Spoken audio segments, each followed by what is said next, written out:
दिल्ली के कई इलाकों में शराब के ठेके खुलने को लेकर प्रदर्शन। बीजेपी विधायकों ने डीसीपी से की मुलाकात, मामला हुआ दर्ज।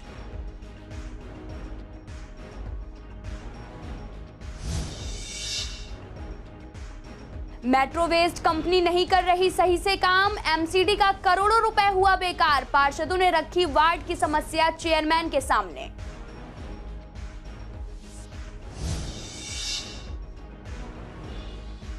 गीता कॉलोनी में बदमाशों ने लूट की वारदात को दिया अंजाम। पिस्टल की नोक पर लूटे 1.5 लाख रुपए, कैश और स्कूटी। पुलिस ने मामला किया दर्ज।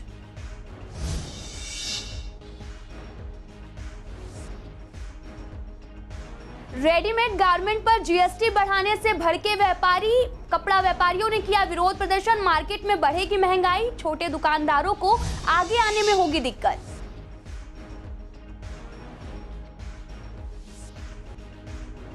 झील सतनाम रोड पर स्कूटर रिपेयरिंग की दुकानों की वजह से लगता है जाम। राहगीरों को आने जाने में होती है दिक्कत। रोड पर बनवाए गए डिवाइडर फिर भी नहीं मिली राहत।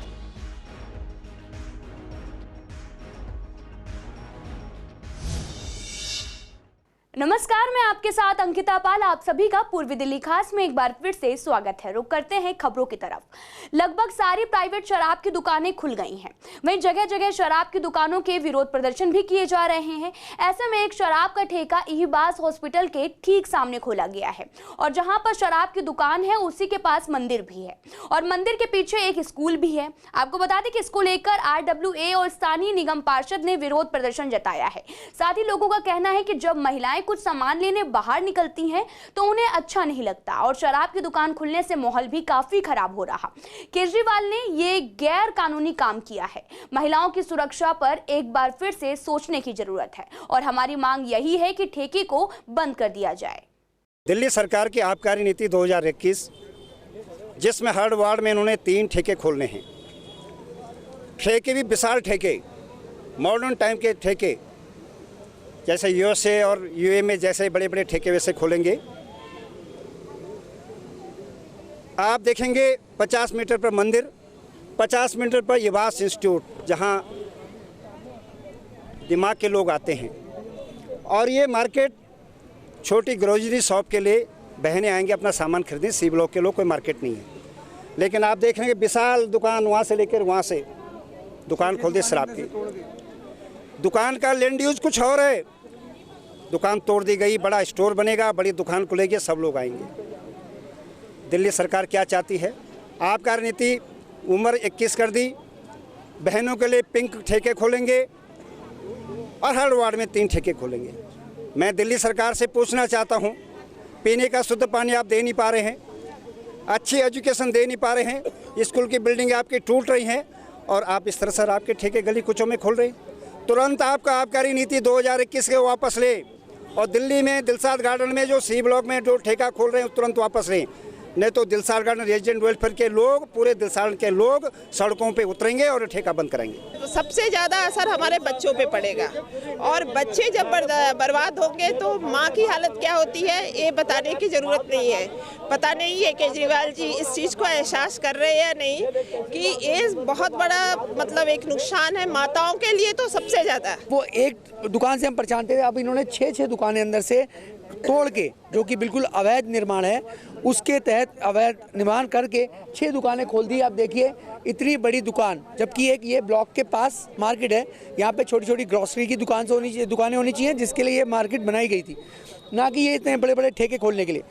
ठेका पहले भी एक चल रहा था जी, वो सरकारी था, उसकी इंक्रीज़ करके 6 गुना बड़ा कर दिया गया है, प्राइवेटाइज़ कर दिया गया है। इनके वर्किंग आवर्स लंबे हैं, सिक्योरिटी का इश्यूज़ डेफिनेट बहुत पहले से हम झेलते आ रहे हैं। पूरे ब्लॉक के अंदर गार्ड्स रखने के बाद भी इलीगल ट्रेसपासिंग होती है, गार्ड्स के साथ बदतमीज़ी होती है, रेजिडेंट्स के साथ बदतमीज़ी होती है, बिकॉज उधर की साइड के गार्ड्स बहुत सारे लोगों को नहीं रोक पाते। लोग गलत एड्रेस बता करके हमारे ब्लॉक में एंट्री करते हैं, इस वाले 7 नंबर गेट पे आकर के अपनी गाड़ियाँ रोकते हैं, शराब खरीदते हैं। जहाँ ये ठोका खोला है वो साथ में मंदिर हैं, सामने हॉस्पिटल हैं, सारे निवासी यहाँ रहते हैं, पीछे स्कूल है, उस साइड भी सारी मंदिर हैं और इतना गैर कानूनी काम किया है।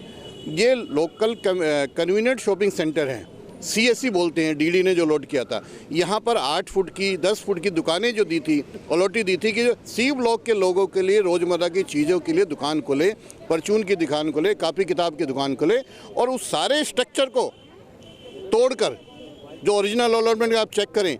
सबसे पहली बात तो ये इसके में मुझे लगता है क्षेत्रीय विधायक का बहुत बड़ा रोल है। स्कैंडल है ये कि छोटी छोटी दुकानों को तोड़कर कैसे एक वाइन मॉल कहते हैं, 8 दुकानों को तोड़ दिया इन्होंने, गैर कानूनी काम किया है। केजरीवाल एक तरफ तो तीर्थ यात्रा करता है, बसों में महिलाओं को फ्री देता है सर्विसेज, और यहाँ पे इतना बड़ा ठेका खोल रहा है। महिलाओं की सुरक्षा का क्या होगा, आप सोच के देखिए।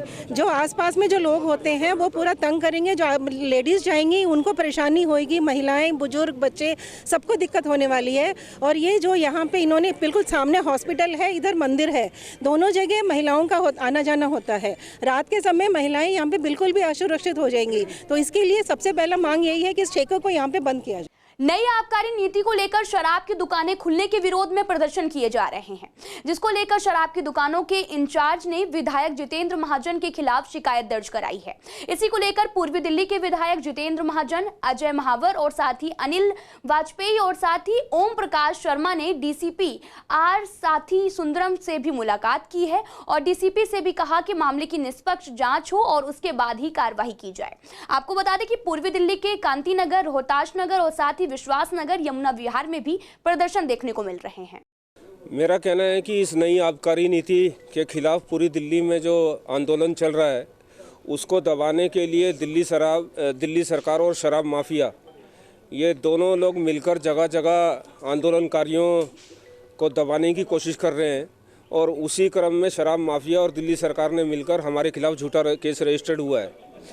मेरा कहना यह है कि हमारे खिलाफ ही नहीं, दिल्ली में जगह जगह जहाँ पर भी आंदोलन चल रहा है और इस प्रकार से झूठे केसेस रजिस्टर्ड करवाने का प्रयास चल रहा है। आज उसी संदर्भ में हम शादरा डिस्ट्रिक्ट के DCP साहब से मिले और उनसे ये अपील की कि केस रजिस्टर्ड करने से पहले ठीक प्रकार से तथ्यों की जानकारी ली जाए। क्षेत्र की जनता की लड़ाई के लिए हम जिस स्तर तक भी जाना पड़ेगा जान रहेगा। हम कानून का सम्मान करते हैं, लेकिन कानून में ये भी लिखा है कि रिहायशी इलाके के लोगों के विरोध करने के बाद वो दुकान वहाँ नहीं खुल सकती।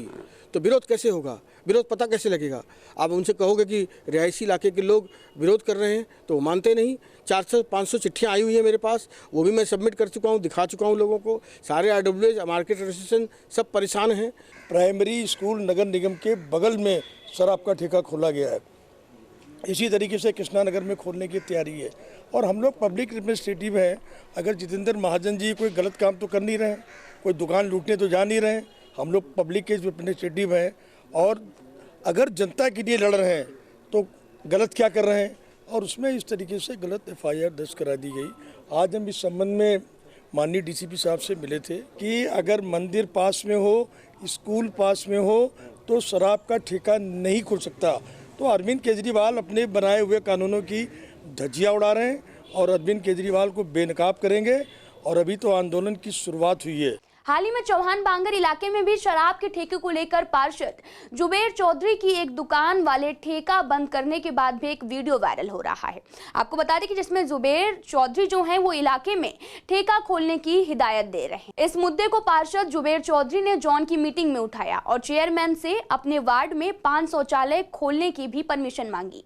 पार्षद चौधरी का कहना है कि उनके वार्ड में जहां जहां शराब का ठेका खोला जाएगा उसके बाहर शौचालय भी खोले जाएंगे। ये बात सुनकर मीटिंग में आम आदमी पार्टी के पार्षद और जुबेर चौधरी के बीच तीखी नोकझोंक हुई। ज्यादा हंगामा होने के बाद चेयरमैन ने सभी को शांत भी कराया।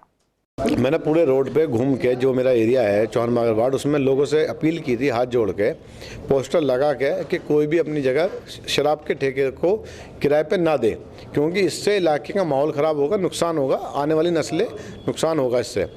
एक दुकानदार ने दिया था जिसके बाद हमने खाद डाल दी थी, वर्क स्टॉप का नोटिस लगा कर रुकवा दिया था। दूसरे दुकानदार ने ये देने की तैयारी करी थी, तो कल हमने उसको जाके समझाया, रिक्वेस्ट की। जब वो नहीं माना तो उसके बाद हमने वहाँ पर यूरिनल पास करवाया कि MCD से हाथ के हाथ शौचालय, उसके गेट पे हमने 2 दुकानें उसकी, दोनों के गेट पे शौचालय हमने कल उसका नपाई करवा के काम शुरू कर दिया कि हम इसको शौचालय बनाएंगे। तेरा काम, दिल्ली सरकार का काम ठेका खुलवाना है तो नगर निगम शौचालय बना सकती है। और इसी धमकी का इसका असर था। जब हमने धमकी दी कि शौचालय बनेगा तो उस दुकानदार ने कल अपना वो ठेका जो था वो विड्रॉ किया, कैंसिल किया। वहाँ अब दुकान नहीं दे रहा है, अब वहाँ ठेका नहीं खुल रहा। शाहदरा नॉर्थ जोन में बैठक बुलाई गई जिसमें सभी पार्षद शामिल हुए।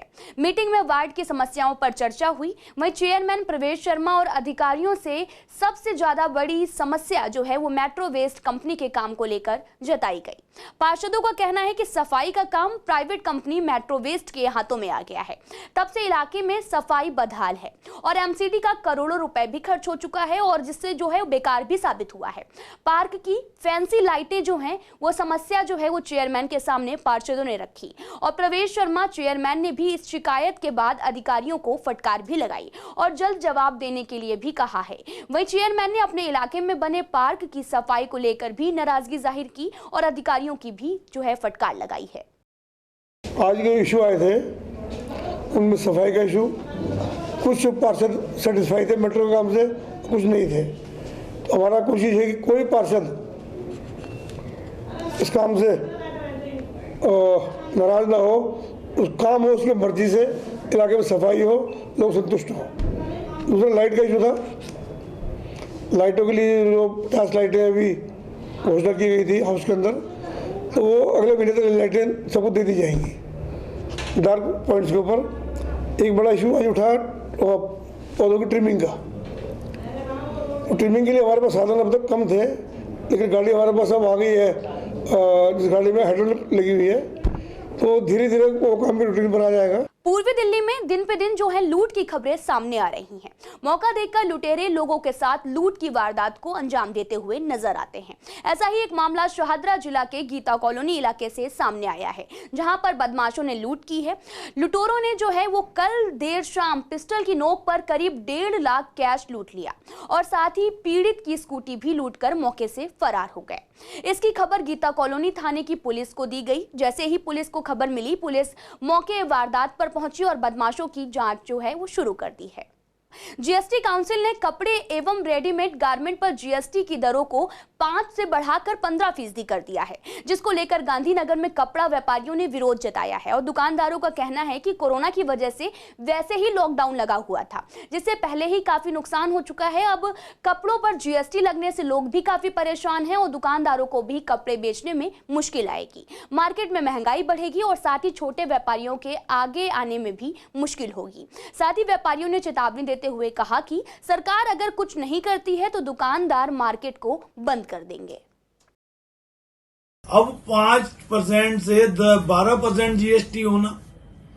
अब खेती के बाद कपड़ा जो उद्योग है और कपड़े से जो बने हुए वस्त्र हैं, ये पूरे देश में दूसरे नंबर का व्यवसाय है और पूरे देश का पेट भरता है और तन को ढकता है।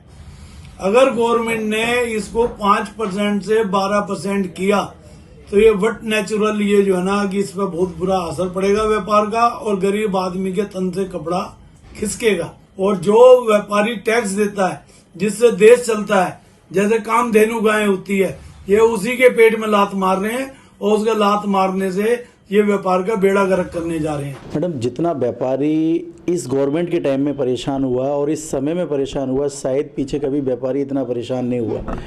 गवर्नमेंट की जो पॉलिसियां आ रही हैं दिन पे दिन व्यापारियों को परेशान करने वाली आ रही हैं। कुछ तो प्राकृतिक के जो अपना कोविड आया उससे व्यापारी परेशान है, ना ही उससे उभर पाया है। जो थोड़ा बहुत इस बार सीजन में काम दिखा भी है, वो जो नई पॉलिसी आई है 5% से जीएसटी को 12% कर दिया है।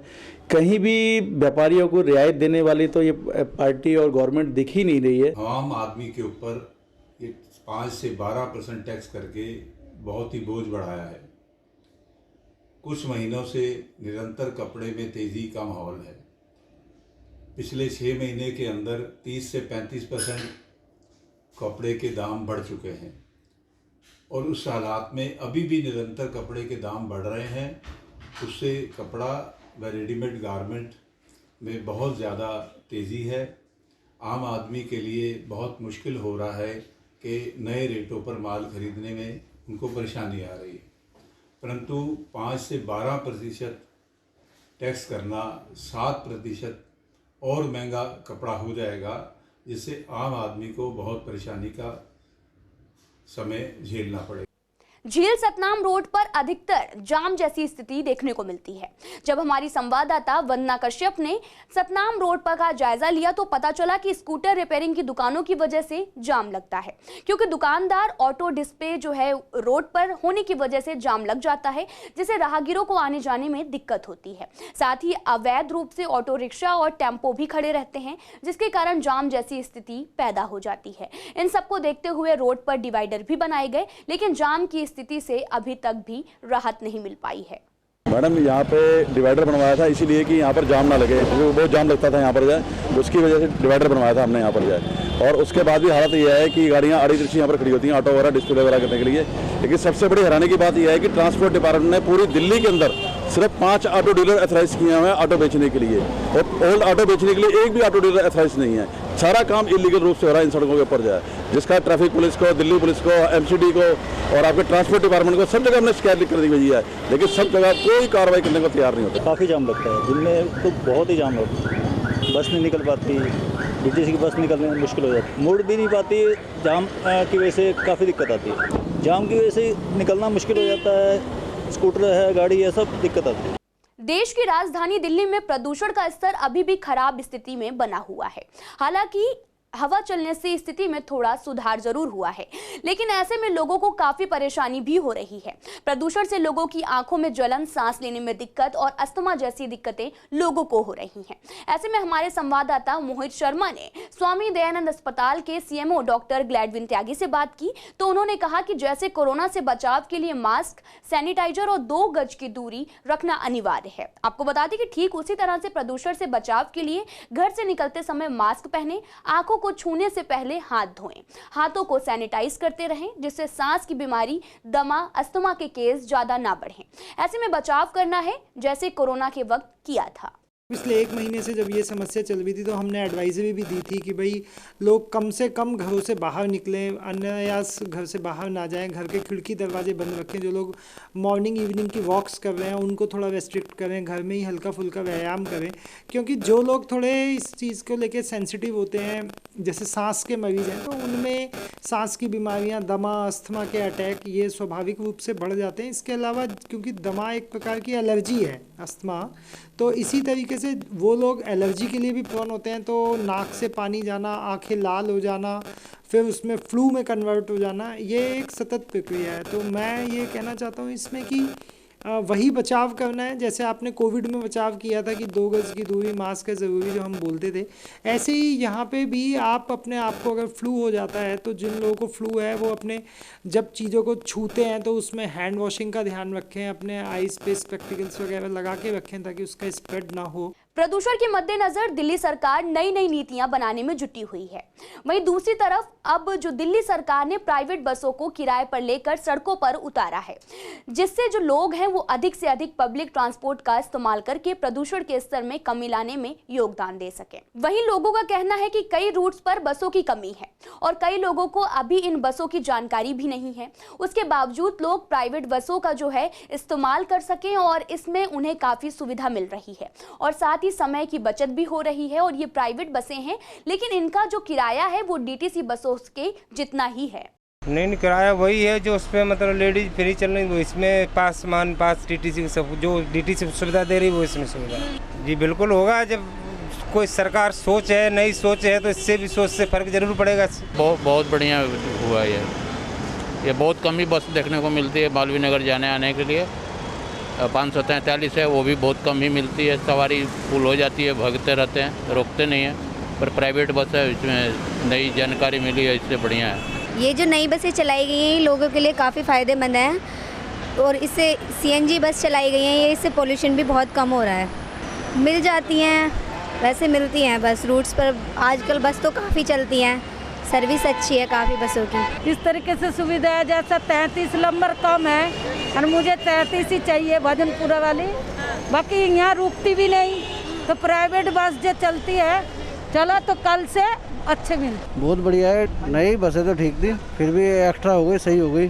प्रदूषण को लेकर दिल्ली सरकार जनता से अपील कर रही है कि लोग अपनी गाड़ियों का इस्तेमाल हफ्ते में एक दिन ही करें। आपको बता दें कि पब्लिक ट्रांसपोर्ट का इस्तेमाल करें और साथ ही पॉल्यूशन के स्तर में काफी कमी आएगी।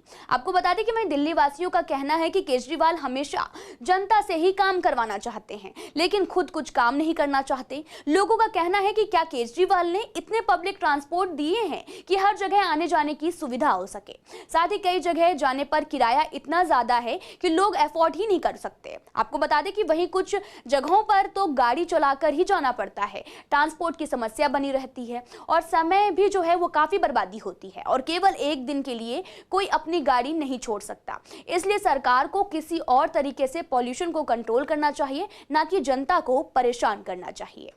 जो दिल्ली सरकार जो ये फैसला ले रही है कि एक दिन गाड़ी ना चलाएं हफ्ते के अंदर, इस फैसले का तो वैसे हम समर्थन करते हैं कि दिल्ली के अंदर पोल्यूशन कम हो जाएगा, इसका हमें स्वागत है। लेकिन दिल्ली सरकार को भी कुछ सुविधा भी देनी चाहिए ना जनता के लिए। नॉन पोल्यूशन वाली चीज़ें जितनी भी हैं, जैसे ई रिक्शा हो गया या ऑटो हो गए, और या छोटे विकल्प जिससे कि आया जा गया गमन कर सके। अब मान लीजिए जैसे ड्यूटी पे जाना है या कहीं जाना है या हॉस्पिटल जाना है या कहीं पर जाना है और पर्सनल कामों से भी जाना होता है और कुछ ज़रूरी काम होते जो जाना होता है, उनके लिए क्या सोच रखा है, तो ये उनका फ़र्ज होना चाहिए। दूसरी बात मैं पूछना चाहूँगा दिल्ली सरकार से और दिल्ली सरकार के नुमाइंदों से कि अब तक दिल्ली के अंदर जो पिछले 6-7 साल के अंदर इनकी सरकार रही है, उन्होंने जो वृक्ष लगाए, वृक्ष रोपण काम किया था, वो पेड़ कहाँ हैं नज़र नहीं आ रहे। तो हर जगह पर तो पब्लिक ट्रांसपोर्ट उपलब्ध नहीं होता है, तो अगर फिर वो कैसे ले जाएंगे अपने किसी भी सामान को। अगर उन्हें ले जाना है, मान लीजिए 2 थैले उनके पास में हो गए, तो क्या वो कंधों पर टांग करके बोझा ढोएंगे? उसमें बुजुर्ग लोग भी होंगे, बच्चे भी होंगे जो सामान कुछ खरीदने जाते हैं। तो इस प्रकार से एक बड़ी परेशानियां हैं। अपना विकल्प तो ज़रूरी है, अंदर गलियों में क्या प्राइवेट विकल्प के बिना वो जा सकते हैं? हाँ, बिल्कुल उनके लिए भी दिक्कत होगी, क्योंकि जो है पब्लिक ट्रांसपोर्ट का जैसे वो कह रहे हैं कि उसका इस्तेमाल किया जाए, लेकिन मैं समझता हूँ कि उसमें भी दिक्कतें आएंगी, क्योंकि पब्लिक ट्रांसपोर्ट के लिए कई जगह पर बसें उपलब्धि नहीं है। इसका कोई विकल्प होना चाहिए मौजूद वाला, जो प्रदूषण होए ना। इसके लिए हमें ये कर सकते हैं कि पहले से तैयारी करके रखें। अभी धूल बहुत उड़ रही है सड़कों पे, इसका समाधान होना चाहिए जो होता कि पहले से मौजूद है सामान। फिलहाल पूर्वी दिल्ली खास में इतना ही। तमाम खबरों के लिए आप देखते रहिए CCN न्यूज़।